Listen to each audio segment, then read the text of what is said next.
Estamos de volta, hoje recebendo aqui nos nossos estúdios o filósofo Miguel Atier Filho, que fala sobre o livro da alma, né?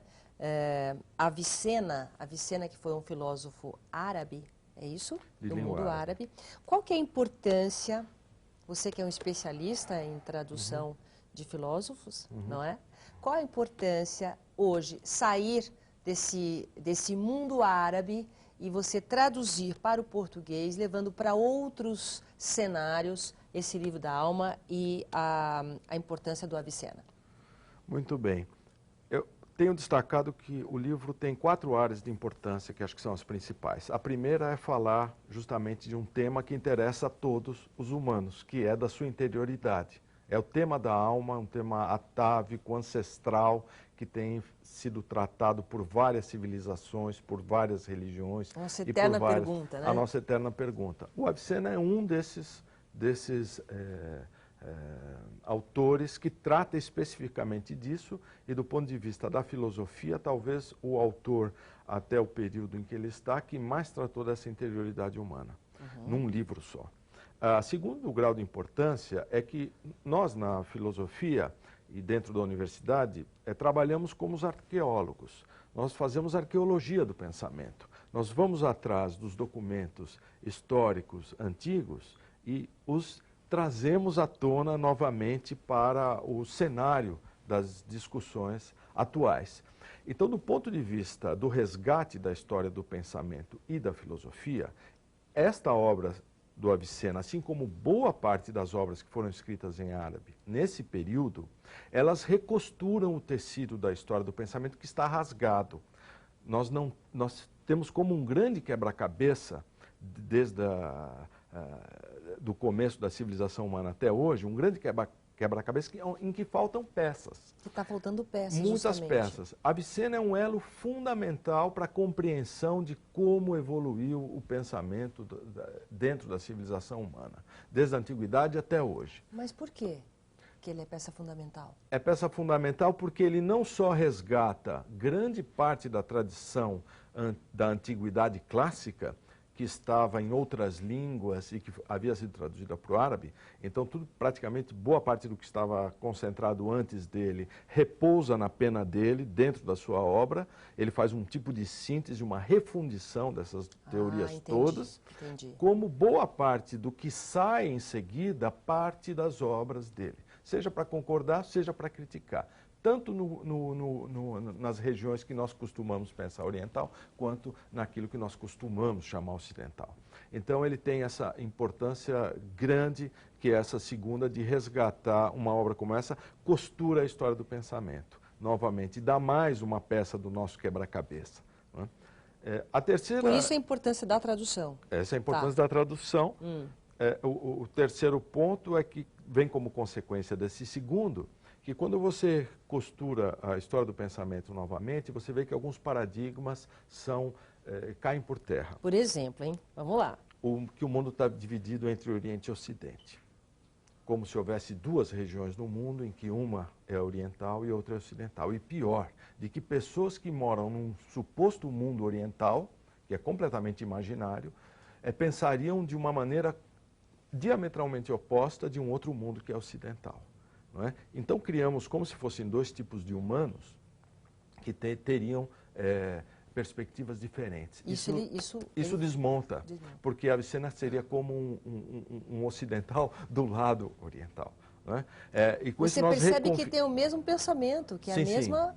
Sim, não só porque ele pensa como que nós costumamos chamar de ocidental, que é razão, técnica, uma série de outras categorias, como também ele é uma das peças fundamentais para explicar o pensamento daquilo que nós chamamos de ocidental, que é a Europa a partir do século XII e XIII e que depois se espalha por todas as Américas. Então ele reconfigura o modo de nós pensarmos o mundo hoje. Para nós que estamos entrando no século XXI, e que temos todas as culturas e civilizações colocadas em tempo real na nossa frente, seja pelo computador, nós ainda temos paradigmas muito velhos para lidar com essas coisas. Por exemplo? por exemplo, esse, de que o esse, mundo é diferente. Que o mundo é. Outro, por exemplo, que a Grécia é o berço da civilização ocidental e não tem nada a ver com esses árabes que estavam, ou persas que estavam em língua árabe nesse período, eles eram todos helenizados, tinham a tradição grega dentro deles. Então, essas coisas vão sendo desmontadas e você vai vendo uma certa universalidade que passa pelas culturas que você imaginaria serem as mais diferentes possíveis. Não é? E eu acho que a quarta importância é que isso foi feito no Brasil. Essa tradução foi feita no Brasil. E por você? Eu fiz a tradução, mas também sou fruto de um esforço muito grande das universidades brasileiras. Porque as universidades, só para complementar, estavam sentindo falta justamente de costurar. Está faltando essa informação. Então vamos traduzir, vamos ver qual é a importância do Avicena, o que ele tem para falar, e outros também, né? Outros filósofos. Autores. Ainda falta, tem mais um ainda que você vai fazer. Você fez de quem já? Eu traduzi uma obra do Alquinde, uma do Alfarabi e uma do Avicena. Tem ainda o Averroes, que é um outro autor muito importante. Só esses autores chegam a quase 800 títulos. Que não tinham aqui. As traduções começaram a ser feitas, o resgate disso, na década de 50 e 60, pelas universidades da Europa, fundamentalmente. Porque justamente eles queriam saber boa parte dos fundamentos das suas filosofias, entre aspas, tipicamente europeias, que estiveram com os árabes no período de maior produção desses pensadores. Não é? Então, é isto. Quando você fala uma visão contemporânea das ideias de Avicena, o que é? Bom, tem a visão contemporânea que eu acredito ser a mais importante, é essa do ponto de vista da história da filosofia, não é? Quando você resgata um autor desse para dialogar com todos os outros pensadores que nós estamos mais acostumados, né? Aristóteles, Platão, Hegel, Kant, Descartes, que fizeram a história da filosofia, ou também com as ciências, ou também com a medicina da época, uma obra dessa, ela reconfigura a visão que nós temos da própria história da civilização. Qual é a visão, vamos dizer? A visão hoje é uma visão de que, não só de que o mundo está dividido em dois, mas nós atribuímos qualidades àquilo que nós chamamos de ocidentais e àquilo que nós chamamos de orientais. Essa é a principal ou, por exemplo, mudança. Os árabes. Né? Os árabes hoje passam por questões estão se buscando muito também, difíceis, né? Porque a história do pensamento ela é algo que vai se deslocando, veio se deslocando ao longo de pelo menos 5 ou 6 mil anos que você consegue reconstituir isto. Ela passa por muitos povos, fala muitas línguas, entra em várias religiões, troca de mãos, vai para vários territórios, mas é um tipo de construção da própria humanidade cuja civilização árabe, entre os séculos 8 e 14, ou seja, 600 anos, foram os principais responsáveis pela elaboração desse patrimônio que faz parte da humanidade. Não é? Então, compreender isso, trazer isso à luz, reconfigura a maneira como nós vemos aquilo que chamamos de outro. Mas quando você, como filósofo, né, você vê, nós trazendo para o momento atual, esses conflitos todos que estão vivendo, né, os árabes, essas disputas interiores e exteriores, quando você fala que não existe essa divisão, a gente sente uma diferença muito grande de pensamento, muitas vezes radical ou não.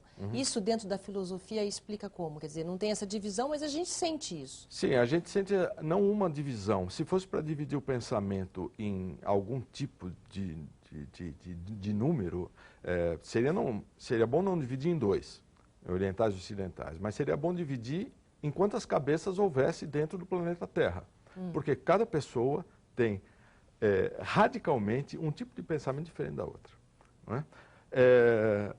Então, isso por um lado. Por outro lado, se você olhar esse fenômeno humano que foi, desde o momento que desceu nas savanas da África e começou a se transformar num tipo de homo erectus, habilis, até chegar ao homo sapiens, quer dizer, esse pensamento humano, ele é o tipo de uma unidade.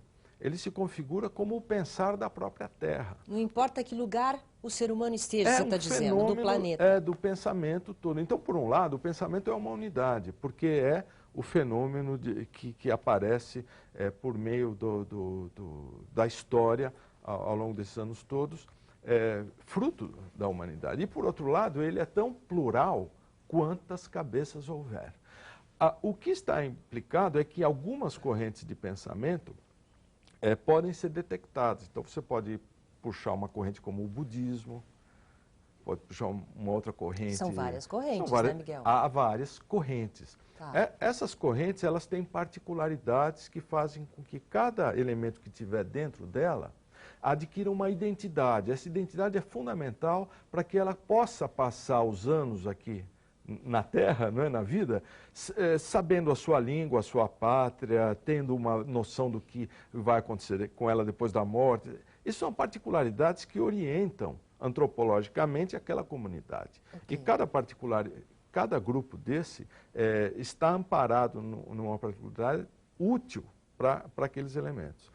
Agora, o que nós temos hoje é que esses grupos todos eles são colocados em tempo real, em contato em tempo real, pela internet ou por todos esses motivos. Claro, o que está acontecendo lá no Sudão a gente está sabendo agora. Quais que são as perspectivas em relação ao outro, nesse caso?